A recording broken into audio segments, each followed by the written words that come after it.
ना से। राधे राधे गुरुजी। महाराज जी, आपके चरणों में कोटि कोटि प्रणाम।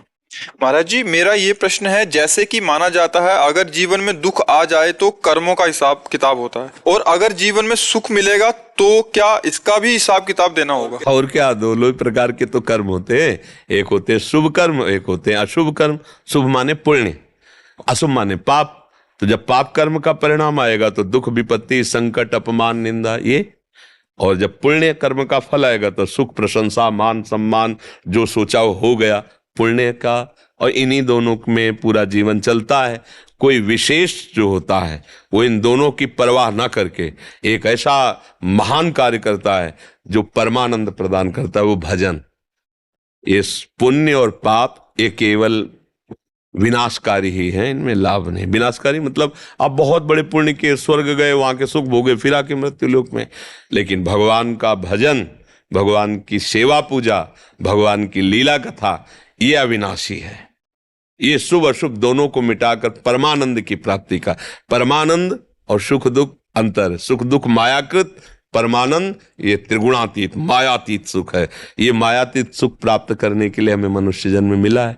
खूब नाम जप करो, भगवत चर्चा करो, बड़े बूढ़ों की सेवा करो, सबका सम्मान की भावना रखो। अभी देखो हृदय शीतल हो जाएगा, पर इसके विपरीत चलता है।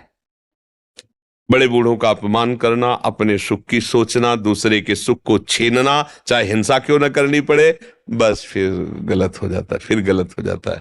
देखो, आप कहोगे कि हिंसा तो कोई बहुत ही राक्षस करता होगा। आप लोग हिंसा के स्वभाव को नहीं जान पा रहे। गर्भ में बच्चा पल रहा है, मुझे नहीं चाहिए, ये तुमने कोई ककड़ी कीड़ा समझ रखा है? उस गर्भ को पात करा दिया, नष्ट कर दिया। वो तुम्हारा बच्चा था, तुम्हारी गोद में आकर के वही मुस्कुराता। तुम्हारे जीवन में कितना बड़ा उसका अस्तित्व होता, चाहे बच्ची हो चाहे बच्चा हो। भगवान ने तुम्हारे ही कर्म के परिणाम स्वरूप उसे दिया था, उसे नष्ट ये हिंसा, मुझे अभी नहीं चाहिए, हटाओ उसको। तुम्हारे चाह से फिर तुमने वो क्रिया ही क्यों की जब तुम्हें चाह नहीं थी? क्रिया ही क्यों की? संतान की चाह नहीं थी। और जैसे डॉक्टर से जांच कराया तो पता चला ठीक नहीं। हाँ, तो ठीक नहीं तो सेवा करो जीवन भर, तुम्हारा पाप नष्ट हो जाएगा, जो तुम्हारे कर्म है। अब बड़ी भूलें हो रही है, माताएं बहनें इस बात पर ध्यान नहीं दे रही। भ्रूण हत्या, गर्भ हत्या, कैसा तुम्हारा प्यार है? अगर वही बच्चा बाहर आंगन में खेलता हो, आके कोई एक थप्पड़ लगा दे, तुम्हारी छाती पे लगेगा, तुमने मैं बच्चे को मार के। और वही बच्चा जो केवल तुम्हारे गर्भ रूपी आंगन में तुम्हारे ही आश्रित है, और उसको तुम नष्ट करवा रहे हो, कैसा तुम्हारा हृदय? ये हम किसी एक व्यक्ति विशेष के लिए नहीं कह रहे, एक हिंसात्मक भाव का परिचय दे रहे कि हम सबके अंदर वो हिंसात्मक भाव छुपा हुआ है, हमको इसको मिटाना चाहिए। अब ऐसे ऐसे शब्द सुनने को मिलते हैं जिनसे ऐसा लगता है क्या मतलब, बेटी, अरे बड़े बड़े संत महात्मा सब उसी शरीर का आश्रय लेकर पैदा होते हैं। माताओं बहनों के इस शरीर का आश्रय लेकर तो संत महात्मा पैदा होते। तुम किससे पैदा हुए हो? एक माँ भी तो किसी की बेटी थी। अगर वो उसकी सुरक्षा ना करता तो आज तुम माँ कैसे बन सकती, तुम पिता कैसे बन सकते? तो तुम्हारा क्या कर्तव्य है कि तुमने अगर ब्याह किया, संतान उत्पत्ति के मार्ग में चले हो, तो तुम्हारी जो भी संतान है वो किसी के धर्म का पालन करने वाली बनेगी। पुत्र है तो पत्नी लाएगा, तभी तो धर्म पूरा होगा। बेटी है तो पति मिलेगा, तभी तो धर्म पूरा होगा। पुत्र होगा तो, अगर बेटी सब मरवा देंगे तो तुम्हारा धर्म कैसे चलेगा? कुछ ज्ञान नहीं, क्योंकि वो लोग ये समझते नहीं कि भयंकर अपराध है, भयंकर, और इसका प्रायश्चित नहीं किया तो भोगना पड़ेगा। ऐसी जगह तुम्हें तड़पा के मारेगा, ऐसी जगह गिराएगा जहां कोई सहयोगी नहीं होगा। ये भ्रूण हत्या, गर्भ हत्या बहुत बड़ा पाप। सबसे प्रार्थना है, भजन भले कम करो, लेकिन इतना तो ज्ञान रखो कि महापाप मत करो। जो महापाप है वो मत करो। अभी कल के सत्संग में था कि इंद्र ने यज्ञ में वज्र पहाड़ च्यवन ऋषि के ऊपर और अश्वनी कुमारों को, तो उन्होंने मंत्र से कृत्या प्रकट की, जो महाअसुर रूप, जैसे मदासुर। तो जब इंद्र मान गए विनय की, तो उस असुर ने कहा, मुझे जिस हेतु पैदा किया है अब मैं व्यर्थ तो जाऊंगा नहीं, मुझे बोलो मैं किन का नाश करूं, क्योंकि मैं करूंगा, मैं इसीलिए प्रकट हुआ हूं। तब उन्होंने कहा, तो जो पराई स्त्री या पराई स्त्री पराई पुरुष का, उसे बेविचार कहते हैं। बेविचार और हिंसा, जैसे गर्भ हिंसा या किसी भी भाव से किसी की हिंसा, और मद्यपान, शराब पीना और मांस, अगर ये जो कर रहे तुम उनके सुकृतों का नाश कर दो, पुण्यों का नाश कर दो। तो कलयुग का भी ऐसी जगह निवास है, आसुरी प्रवृत्तियां भी ऐसी जगह आक्रमण करती हैं। अब आप लोग सत्संग सुन करके जो पूर्व में हुआ भगवान से क्षमा मांगो, आगे कोई गलती ऐसी ना करो। आप लोग हम कौन सा पाप करते हैं, आप जरा थोड़ा सा सोचिए। एक चींटी को भी आप छूना चाहो ऐसे, वो भागेगी अपने प्राण बचाने के लिए। आप मांस खाते हैं, कितने जीवों की हत्या होती है। आप कैसे कैसे अपराध, शराब पीते हैं, ये कोई पेय पदार्थ है जिसको शास्त्र निषेध कर रहा है, वो राक्षसों के लिए। तुम राक्षस तो हो नहीं, तो उत्तम गति प्राप्त करने के लिए मनुष्यों ने प्राप्त किया है। अब ये भाषण किसको अच्छे लगेंगे, बाबा जी इसलिए बोल रहा है, तो फिर आप अपना जीवन देखो कहाँ गिरता चला जा रहा है, कहाँ गिरता चला जा रहा है। अरे ये जीवन मिला, खुद आनंदित हो, सबको आनंद प्रदान करो, और अंतिम जब तुम्हारा हो तो ऐसा हो कि फिर जिस माता के गर्भ में इस बार जन्म लिया है, अब उससे नीचे तो ना जाओ। कम से कम मनुष्य योनि की माता के गर्भ से जन्म, तो सुअर कुत्ता की योनि में तो ना जाना पड़े, नीचे तो ना गिरना पड़े। अब ना मोक्ष हो ना भगवत प्राप्ति हो, तो कम से कम फिर मनुष्य योनि हो और हम भजन साधन करके भगवान को प्राप्त करें। अभय कुमार जी। महाराज जी, आपके चरणों में दंडवत प्रणाम। गुरुदेव, श्री जी के नाम का आश्रय में दृढ़ता कैसे लाएं? नाम जब करता हूं तो मन में भय बना रहता है कि आश्रय को लेकर। गुरुदेव भगवान मार्गदर्शन करें। आश्रय कोई ऐसा थोड़ी कि उसका चिंतन करना पड़े आश्रय का। जैसे आपने भोग सुख प्राप्त करने के लिए शरीर का आश्रय ले लिया है, ये दो प्रकार से, मैं या मेरा, मैं या मेरा, मैं शरीर हूं या मेरा शरीर है। अब इसका कभी तुम्हें चिंतन करना पड़ता है क्या? और ना कभी चिंतन छूटता है। आप देख लीजिए, इसे आश्रय कहते हैं।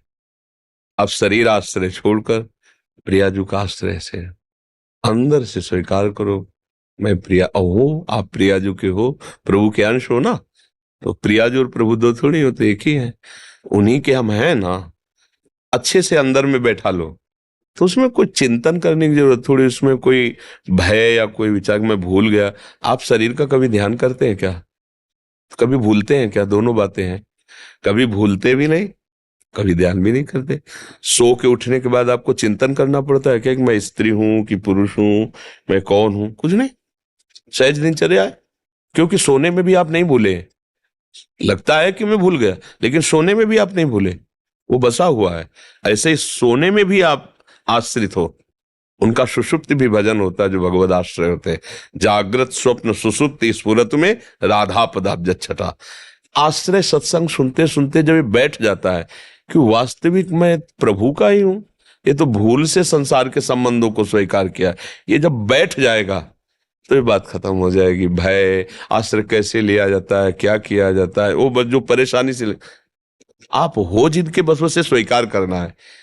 और नाम जब राधा राधा राधा वल्लभ श्री हरिवंश, इसमें क्या परेशानी है? जितना जपोगे उतना अंतःकरण पवित्र होगा और उतना ही प्यार होता चला जाएगा नाम में। और जैसे जैसे नाम में प्रीति होगी वैसे वैसे रूप प्रकाशित होने लगेगा, भावना बनने लगेगी। और रूप एक बार झलक गया तो बस फिर देह को तुमसे जाए छूट सभी, वो तो परमानंद निमग्न हो जाएगा। और इसके लिए प्रयासरत रहो।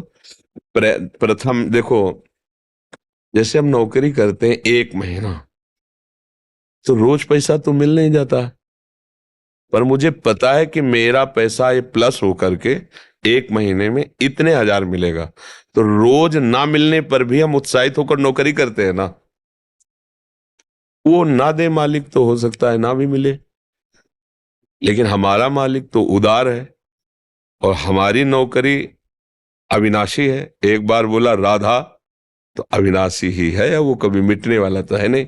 तो ऐसा विश्वास करके कि अभी मुझे सुख नहीं मिल रहा, जैसे अभी पेमेंट नहीं मिल रही पर मुझे मिलेगी ना, तो हम 1 महीना बिल्कुल आज्ञा में रह करके जिसके यहाँ नौकरी करते हैं पर पेमेंट मिलती है। अगर हम पूरा जीवन केवल ये सोचकर कि इसका परम फल भगवत प्राप्ति, समस्त दुखों से निवृत्ति है, ये मुझे मिलेगा और राधा राधा राधा, तो ज्यादा इंतजार नहीं करने पड़ेगा। जीते जी आपको अनुभव हो जाएगा कि मुझे मिल गया।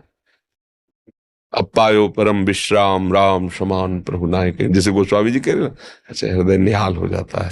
इसके लिए मरने के बाद होगा ऐसा नहीं होता, पर विश्वास, क्योंकि अभी सुख नहीं मिल रहा, अभी हमारे अंदर आनंद का प्रकाश नहीं हो रहा, पर हमें विश्वास है कि होगा, क्योंकि अविनाशी है। जैसे में विश्वास है कि जो मैं नौकरी कर रहा हूं इसका फल मुझे मिलेगा, महीना में पेमेंट मिलेगी। तो हम, वो तो धोखा दे सकता है संसारी आदमी, लेकिन श्री जी लालजू ये तो परम उदार है और हम उनके अंश है, इसमें धोखे की तो कोई गुंजाइश है ही नहीं। इसलिए सावधान विश्वास पूर्वक चलिए, और आश्रय कोई पढ़ने पढ़ाने से नहीं होता, सत्संग से होता है। सत्संग सुना कि अरे मेरा परिचय, मैं तो प्रभु का हूं। जैसे भेड़ चराने वाला बहुत सी भेड़ें लेकर जंगल चराने जाता था, तो एक सिंह का शावक, उसको ज्ञान था नहीं, वो उन्हीं के बीच में, भेड़ों के बीच में हो गया। अब धीरे धीरे बड़ा, तो जैसे भेड़ के सांटा मारता वैसे ही उसके भी मारता। वो बिल्कुल भेड़ों की चाल में चल रहा था।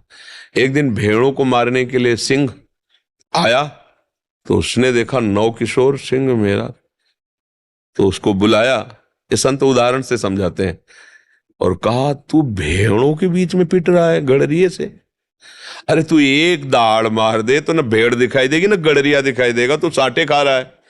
तो नहीं नहीं, हम तो इन्हीं की जाति वाले हैं। बोले तो तालाब के पास गए, बोले देख मेरा जैसा रूप तेरा रूप है? बोले हाँ। बोले अब मैं दाड़ मारता हूं, मार तू। जे दाड़। बोले देख मेरी तेरी जाति एक है, मैं सिंह हूं, तू भी सिंह है, तेरा आहार है ये, एक बार तो दहाड़ेगा भेड़ और सब गड़रिया भाग जाएंगे। बस ऐसा ही हुआ। वो जो साटा खाता था ना, वही जब दहाड़ मारा तो जानते हो संत जन सिंह है, भगवान के अंश का अनुभव कर चुके, भगवान के स्वरूप का। तो कहते तू और मैं एक ही हूं रे, कहां काम क्रोध लोभ मोह मद के साटे खा रहा है इन भेड़ों के बीच में फंस करके माया के। देख देख ज्ञान के दर्पण से, तू और मैं एक हूं, एक ही परमात्मा स्वरूप हूं। देख पुकार राधा राधा राधा, अभी सब भाग जाएंगे, काम क्रोध लोभ मोह मद मत्सर निहाल हो जाएगा जीव। हम लोग फंस गए, हम कैसे, हम तो नीच, हम तो अधम, हम तो गृहस्थ, हम तो भोगी है। तू भगवान का अंश से थोड़ा उठ, तो दहाड़ तो मार, देख तो जो चाहेगा कर। तू नारायण बन सकता है, भूत बन सकते हो, कुत्ता बन सकते हो, नाली के कीड़ा बन सकते हो, तुम देवराज इंद्र बन सकते हो, ब्रह्मा बन सकते हो, क्या बनना चाहते हो? भगवान के अंश हो, तुम जो चाहो कर सकते हो। क्योंकि मनुष्य जीवन केवल कर्मों के अधीन नहीं हुआ, इसमें हमें नवीन कर्म करके अपना प्रारब्ध बदलना है। हम जो चाहे वो कर सकते हैं, हमें अवसर दिया गया है।